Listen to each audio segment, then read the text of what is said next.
I think the most important finding was that we found a 40% reduction in the rate of helicopter transports across the country over the study period from 2010 to 2016.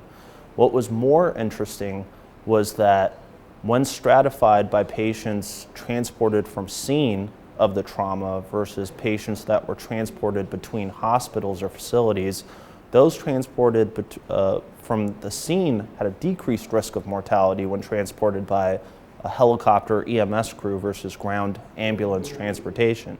As a country, trauma systems across the nation are getting better at figuring out which patients are most appropriate for helicopter EMS transport. That is, our over-triage rate, I think, has improved. In 2013, the American College of Surgeons published national guidelines to help trauma systems figure out which patient populations are most appropriate for helicopter EMS transport. And I think endorsements like that from ACS are only going to help improve our over-triage rate.